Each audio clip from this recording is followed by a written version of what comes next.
오늘은 혁신 신약 개발 기업이죠. D&D 파마텍에 대해 한번 깊이 파헤쳐 보겠습니다. 이 회사는 그 펩타이드 기반 신약 개발에 아주 집중하고 있는 곳이죠. 특히 이제 비만 치료제라던가 아니면 MASH라고 부르는 대사성 관련 지방 간염, 그리고 또 파킨슨병 같은 퇴행성 뇌질환 치료제 개발, 이게 핵심입니다. 2024년 5월에 코스닥에 상장하면서 시장의 주목을 좀 받기 시작했죠. 자, 그럼 바로 본론으로 들어가 볼까요? 이 회사가 왜 이렇게 주목을 받는 걸까요? 여러 이유가 있겠지만 역시 기술력 이야기가 많던데요. 네, 맞습니다. 핵심은 그 회사가 가진 독자적인 플랫폼 기술, 이게 두 가지가 있거든요. 첫 번째가 오레이 링크라는 건데요. 이게 뭐냐면 보통 주사로 맞아야 했던 펩타이드 약물을 먹는 약, 그러니까 알약 형태로 만들 수 있게 해주는 기술이에요. 아, 먹는 약으로요? 펩타이드는 원래 먹으면 소화되면서 효과가 떨어지지 않나요? 그게 문제였죠. 소화기관에서 쉽게 분해되니까 경구 투여가 되게 어려웠거든요. 근데 이 오레이링카 기술은 경구 흡수율을 5% 이상으로 높이는 걸 목표로 해요. 이게 달성되면 이건 정말 획기적인 겁니다. 기존 경구 펩타이드 약물들이 넘지 못했던 그런 한계를 넘어서는 수준이니까요. 5% 이상이면 확실히 기존의 어려움을 좀 많이 해결할 수 있겠네요. 환자 편의성은 말할 것도 없고요. 잘하면 생산 비용 절감 효과까지 기대할 수 있는 거죠. 실제 적용 사례 같은 것도 있나요? 대표적으로 경구용 비만 치료제 후보물질 중에 DD02S라는 게 있는데요. 이게 바로 오라링크 기술을 사용합니다. 전임상 연구 결과를 보면 그 경쟁 약물로 알려진 니벨서스보다 흡수율이 한 10배 정도 높게 나왔어요. 그리고 또 좋은 게 음식물 섭취 제한 없이 복용할 수 있을 것으로 기대된다는 점이에요. 이게 다 현실화되면 매일 주사 맞던 걸 그냥 알약 하나로 대신할 수 있게 될 수도 있다는 거죠. 정말 편해지겠네요. 그럼 두 번째 기술은 뭔가요? 두 번째는 폐길화 기술입니다. 이건 좀 다른 개념인데 약물이 몸 안에 들어가서 좀 더 오래 머물도록 하는 거예요. 약효 지속 시간을 늘리는 거죠. 장기 지속형 주사제 기술이라고 보시면 됩니다. 아, 약효를 길게 유지시키는 거군요. 네. 예를 들어서 파킨슨병 치료제로 개발 중인 NLE01이라는 약물이 있는데 이건 한 달에 한 번만 투여하는 걸 목표로 하고 있어요. 한 달에 한 번이요? 네. 투여 횟수를 확 줄여서 환자 편의성을 높이는 게 핵심이죠. 이 기술은 그 MASH 치료제 후보 물질인 DD01에도 적용이 됐고요.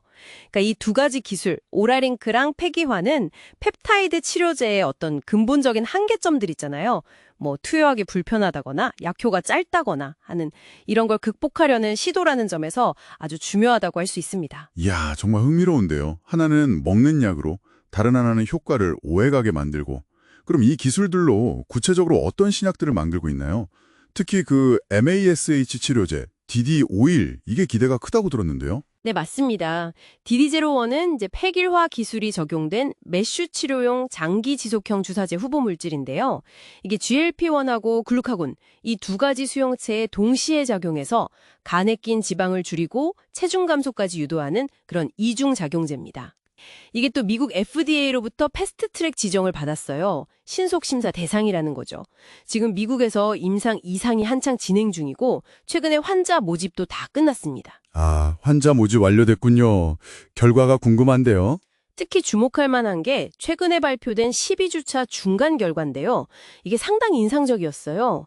DD01을 투여한 그룹의 75.8%, 그러니까 4명 중 3명 이상이 간 지방량이 30% 넘게 감소했어요. 근데 위약군은 11.8%에 불과했거든요. 평균 간 지방 감소율도 마이너스 62.3%로 아주 높았고 안전성도 괜찮았다고 합니다. 12주 만에 그 정도 결과면 대단한데요. 이 결과가 중요한 건 단순히 효과 좋다, 이걸 넘어서 속도에 있어요. 경쟁 약물들이 보통 한 1년, 그러니까 48주 정도 투여해서 보여준 효과랑 비슷한 수준을 단 12주, 석 달 만에 달성했다는 거거든요. 와, 정말 빠르네요. 이게 이제 기술 이전 가능성을 아주 높이는 요인이 되는 거죠. 메쉬 치료제의 개발 경쟁에서 굉장히 유리한 고지를 점할 수 있다는 신호로 해석될 수 있습니다. 시간 단축이 결국 개발 비용 절감이나 시장 선점 가능성으로 이어질 수 있으니까요. 하긴 그렇겠네요. 근데 메쉬 치료제에서 진짜 중요한 건 간 섬유화 개선 효과잖아요. 그건 최종 결과를 좀 기다려봐야 확실해지는 거겠죠? 한 2026년 3분기쯤으로 예상된다고 하던데요. 네, 정확합니다. 48주 투여 후에 나오는 최종 결과에서 간 섬유화 개선 효과까지 확인이 된다면 그때는 기술 이전 가치가 지금 추정하는 3조 원 이상, 이걸 훨씬 뛰어넘을 수도 있다는 전망도 나옵니다. 일단 미국하고 호주에서는 특허 등록은 완료했고요. 기대가 많이 되네요. 메쉬 치료제만큼이나 지금 뜨거운 시장이 또 비만 치료제 시장인데 이쪽은 어떤가요? 아까 말씀하신 오랄링크 기술 기반의 경구용 약물들, 이쪽 라인업이 있겠죠? 오랄링크 기술 덕분에 이 경구용 비만 치료제 파이프라인도 꽤 다양하게 구축하고 있어요. 아까 말씀드린 대표 주자 DD02S 외에도 3종 작용제인 DD03이라던가 경구용 아밀린 유사체인 DD07, 또 경구용 2중 작용제 DD14 같은 것들이요. 아, 종류가 많네요. 그리고 또 미국 메세라라는 회사랑 파트너십을 맺고 개발 중인 MET 시리즈도 있고요. 그러니까 하나의 플랫폼 기술로 여러 가지 다른 방식의 약물을 개발하면서 성공 확률을 높이려는 그런 전략으로 보입니다. 플랫폼 기술의 확장성을 잘 보여주는 거죠. 근데 이렇게 연구 개발이 활발하면 당연히 재무적인 부분이나 위험 요인도 좀 짚어봐야 할 것 같아요. 특히 상장한 지 얼마 안 된 기업이기도 하고요. 그 부분이 또 중요하죠. 전형적인 연구개발 중심 바이오 기업의 재무 구조를 가지고 있습니다.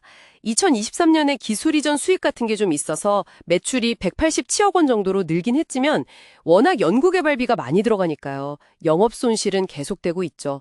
올해도 한 250억 원 정도 예상되더라고요. 역시 연구 개발 비용이 크군요. 다만 이제 상장을 하면서 자금이 들어오고 해서 부채 비율은 크게 개선됐다는 점은 긍정적으로 볼 수 있습니다. 근데 주가 변동성은 좀 상당히 큰 편이에요. 52주 최고가랑 최저가 차이가 꽤 나죠. 위험 요인은 어떤 것들이 있을까요? 아무래도 신약 개발이라는 것 자체가 본질적으로 성공 확률이 낮다는 점이죠. 최종 허가까지 갈 확률이 보통 10% 내외라고 하잖아요. 이런 높은 실패율 자체가 가장 큰 위험이고 또 연구 개발을 계속하려면 자금이 계속 필요하니까 이 지속적인 자금 조달에 대한 부담도 있습니다. 그리고 또 하나 상장 전에 투자했던 투자자들의 보유 물량, 이른바 오버행이라고 하죠. 이 물량이 시장에 나올 수 있다는 가능성, 이런 것들이 주가 변동성을 키울 수 있는 요인들이니까 좀 유의해야 합니다. 리스크가 분명히 존재하네요. 하지만 이런 위험 속에서도 좀 든든한 파트너와의 협력이 있다면 이야기가 좀 달라질 수도 있지 않을까요? 아까 말씀하신 메세라 같은 곳이요. 바로 그 점이 아주 중요합니다. 미국 메세라하고 총 6개 파이프라인에 대해서 최대 1조 1천억 원 규모의 기술 이전 계약을 맺었다는 건 D&D 파마텍의 기술력이나 사업성을 시장에서 상당히 인정받았다는 중요한 증거가 되거든요. 1.1조 원 규모면 정말 크네요. 그리고 최근에 그 메세라가 또 대규모 투자를 유치했어요. 그래서 공동으로 개발 중인 파이프라인들의 임상 진행 속도도 좀 더 빨라질 수 있지 않을까, 그런 기대감이 있습니다. 중국 살루브리스라는 회사하고도 DD01 관련해서 최대 2,500억 원 규모의 라이센스 계약을 맺은 것도 있고요. 파트너십이 꽤 탄탄하군요. 석사나 박사 학위 소지자예요. 그리고 세계적으로 좀 이름 있는 연구자들이 경영이나 연구에 직접 참여하고 있다는 점도 이 회사의 강점이라고 할 수 있겠습니다.